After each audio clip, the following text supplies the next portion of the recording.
امام حسین علیہ السلام اپنے بچوں اور بیٹیوں کے ساتھ کربلا کے میدان میں پہنچتے ہیں تو شام اور کوفے والے بار بار آپس میں یہی باتیں کرتے ہیں کہ جب تک عباس زندہ ہے ہم حسین کا کچھ بھی بگاڑ نہیں سکتے۔ یہاں تک کہ شمر 9 محرم کی رات جناب عباس کے پاس پیغام بھجواتا ہے۔ مولا عباس امام حسین کی خدمت میں آتے ہیں اور فرماتے ہیں، اے میرے آقا، شمر نے پیغام بھجوایا ہے کہ مجھے بات کرنی ہے۔ مولا حسین فرماتے ہیں، عباس جاؤ۔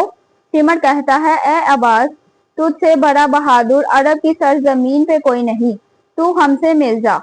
یزید سے کہلوا کر تجھے کوفے کا گورنر بناؤں گا۔ ہم مل کے ایسی فوج بنائیں گے جس سے ہم پوری دنیا پہ راج کریں گے۔ بس حسین کا ساتھ چھوڑ دے۔ جیسے ہی حسین کا ساتھ چھوڑنے کی بات ہوتی ہے جناب عباس اپنی تلوار نکالتے ہیں اور شمر کی گردن پہ رکھتے ہیں اور کہتے ہیں، ہم بنی ہاشم والے رات کے اندھیرے میں کسی پہ وار نہیں کرتے، ورنہ ابھی تمہارا سر تن سے جدا ہوتا۔ اے شمر، اگر دنیا کی پوری دولت میرے قدموں میں آ کے ٹھہر جائے اور کوئی مجھے ایک ہاتھ میں سورج دے دے اور دوسرے ہاتھ میں چاند، تب بھی حسین کو تنہا نہیں چھوڑوں گا۔ ارے تجھے کیا پتا رسول اللہ کا نواسا حسین کیا ہے، یہ جنت کے جوانوں کا سردار ہے۔ اے بدبخت، ابھی بھی سنبھل جا، ابھی بھی پہچان لے، تو دوزخ اور جنت کے بیچ میں کھڑا ہے۔ بس شمر وہیں سے واپس پلٹ جاتا ہے اور عباس مولا حسین کے خیمے میں آتے ہیں اور کہتے ہیں کہ مولا، میں نے آپ سے کچھ نہیں مانگا، کل مجھے سب سے پہلے اجازت دیجیے گا اور میں ایک ہی پہر میں پورے لشکر کو فنار کر کے آپ کے قدموں میں واپس آؤں گا۔ مولا حسین جناب عباس کا ماتھا چومتے ہیں۔ رات ڈھلنے لگتی ہے اور 10 محرم کا سورج طلوع ہوتا ہے۔ بس جیسے ہی شہزادہ علی اکبر اذان دیتے ہیں فوجی یزید یہ سمجھتے ہیں کہ اس سے بہتر وقت اور کوئی نہیں ہوگا۔ تمام بنی ہاشم کے جوان نماز پڑھ رہے ہیں، ہم نماز میں ہی ان کو شہید کر دیتے ہیں۔ فجر کی نماز میں حملہ ہوتا ہے، کچھ جوان آگے کھڑے ہو جاتے ہیں اور تیروں کو روکتے ہیں اور وہیں شہادت کا جام پی لیتے ہیں۔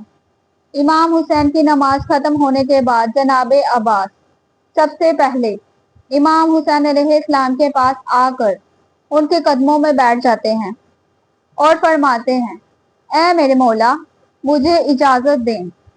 امام حسین جناب عباس کے کندھے پہ ہاتھ رکھ کے فرماتے ہیں، اے عباس، آج صبر کا امتحان ہے، شجاعت کا نہیں۔ آج اللہ خاندان رسول کا صبر دیکھنا چاہتا ہے، شجاعت نہیں۔ تم میرے لشکر کا علمدار ہو، تو صبر کر۔ پس ایک ایک جوان میدان میں آ جاتا ہے اور شہادت کا جام پیتا ہے۔ جناب عباس تڑپنے لگتے ہیں۔ بس جب تمام ساتھی شہید ہو گئے، میدان میں صرف علی اکبر، امام حسین اور جناب عباس بچے۔ اتنی دیر میں معصوم سکینہ خالی مشکیزہ لے کر جناب عباس کے پاس آتی ہے اور فرماتی ہیں، معصوم علی اصغر 3 دن سے پیاسا ہے، اگر اسے پانی نہ ملا تو وہ مر جائے گا۔ جناب عباس بی بی سکینہ سے بے پناہ محبت کیا کرتے تھے۔ آپ شہزادی کے قدموں پہ ہاتھ رکھ کے فرماتے ہیں، اے میری آقا زادی، مجھے اپنے بابا سے اجازت دلا کے دیں، میں نہر میں جاؤں گا اور پانی لے کر آؤں گا۔ بس 4 سال کی معصوم سکینہ، 30 سال کے مولا عباس امام حسین کی خدمت میں آتے ہیں اور سوال کرتے ہیں کہ مولا، علی اصغر پیاسا ہے، سکینہ پیاسی ہے، خیام میں معصوم بچے پیاسے تڑپ رہے ہیں، مولا میدان میں جانے کی اجازت تو آپ نہیں دے رہے، صرف مجھے نہر میں جانے کی اجازت دیں تاکہ میں سکینہ کے لیے پانی لے کے آؤں۔ امام حسین اپنی آنکھیں نم کرتے ہیں اور فرماتے ہیں، اے عباس، میری طرف سے اجازت ہے، بس ایک مرتبہ اپنی بہن زینب کے خیمے میں جانا اور اس سے بھی اجازت مانگ لینا۔ جناب عباس بی بی سکینہ کے ساتھ بی بی زینب کے خیمے کے باہر آ کر بیٹھ جاتے ہیں اور فرماتے ہیں، اے میری شہزادی، رسول اللہ کی نواسی غلام آیا ہے۔ بی بی زینب خیمے کے دروازے پر آ کر دیکھتی ہیں کہ غلاموں کی طرح مولا عباس بیٹھے ہیں اور نظروں کو چھپا کر خالی مشکیزہ ہاتھوں میں لے کر عرض کرتے ہیں، اے ظاہرہ کی بیٹی، ابن غلام کو پانی لانے کی اجازت دیں، معصوم بچے بہت پیاسے ہیں۔ بی بی زینب نے جیسے ہی عباس کا یہ سوال سنا تو اپنے بابا مولا علی کی وصیت کو یاد کرتی ہیں اور دل ہی دل میں کہتی ہیں، اب وہ وقت آ گیا جس کے لیے مجھے بابا نے کہا تھا کہ عنقریب وہ وقت آئے گا جب تمہیں قیدی بنایا جائے گا، کوفہ اور شام میں لایا جائے گا، پتھر مارے جائیں گے۔ بی بی زینب اجازت دیتی ہیں۔ جناب عباس مشک علم لے کے اپنے گھوڑے پر بیٹھتے ہیں اور نہر کی طرف بڑھتے ہیں۔ جناب عباس ایسا حملہ کرتے ہیں کہ نہر کے ساتھ جو لشکر کھڑا ہوتا ہے، جس کی تعداد 7,000 تھی، وہ سب فینار ہو جاتے ہیں۔ پورے دریا کا کنارہ خالی ہو جاتا ہے۔ جناب عباس نہر سے پانی بھرتے ہیں۔ کہاں دور خیمے میں بیٹھا عمر بن سعد نے جیسے ہی یہ منظر دیکھا کہ نہر پہ جو لشکر کھڑا تھا وہ کہاں گیا، کچھ سپاہی دوڑ کے آ کر کہتے ہیں کہ عباس نے حملہ کیا ہے اور وہ نہر سے پانی بھر رہے ہیں۔ عمر بن سعد نے کہا، اے شمر، کیا دیکھ رہے ہو؟ عباس پانی بھر رہے ہیں۔ تم 20,000 تیر چلانے والے اور 80,000 کا لشکر لے کے فوراً نہر پہ جاؤ، عباس کا راستہ روکو۔ کچھ دور سے تیر چلائے، پرچیاں پھینکی، کچھ چھپ کے وار کرتے ہیں اور کچھ بھی ہو جائے پانی حسین کے خیمے تک نہ پہنچے۔ جناب عباس نہر سے پانی بھر رہے ہوتے ہیں۔ پانی بھرنے کے بعد مشک کو اپنے کندھے پہ سوار کرتے ہیں، ایک ہاتھ میں علم، دوسرے ہاتھ میں تلوار لے کے امام حسین کے خیمے کی طرف بڑھنا چاہتے ہیں۔ اتنے میں تیروں کی بارش ہوتی ہے، ایک طرف جناب عباس اور دوسری طرف 20,000 سپاہیوں کے تیر ایک تیر عباس پہ چلتے ہیں۔ جناب عباس کوشش کرتے ہیں کہ کچھ بھی ہو جائے کوئی تیر مشک پہ نہ لگے۔ وہ تیز تیز خیمے کی طرف بڑھ رہے ہوتے ہیں، مشک کو بچانے کے لیے سامنے ہاتھ رکھتے ہیں۔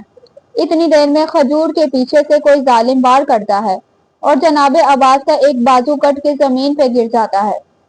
مولا عباس مشک علم کو دوسرے بازو میں سنبھال کے خیمے کی طرف بڑھتے ہیں اور مشک کو تیروں سے بچانے کے لیے آگے ہاتھ رکھ دیتے ہیں۔ کوئی دوسرا ظالم چھپ کے وار کرتا ہے، آپ کا دوسرا بازو بھی کٹ کے زمین پہ گر جاتا ہے۔ تیر مسلسل جناب عباس کو لگ رہے ہوتے ہیں۔ بس ایک تیر عباس کی آنکھ میں لگتا ہے اور 7 تیر ایک ہی وقت میں مشک پہ لگتے ہیں۔ مشک کا پانی بہنا شروع ہوتا ہے۔ آپ یہ چاہتے ہیں کہ جھک کر اپنے گھٹنوں کی مدد سے آنکھ کا تیر نکال دے، کیونکہ بازو تو پہلے ہی کٹ چکے تھے۔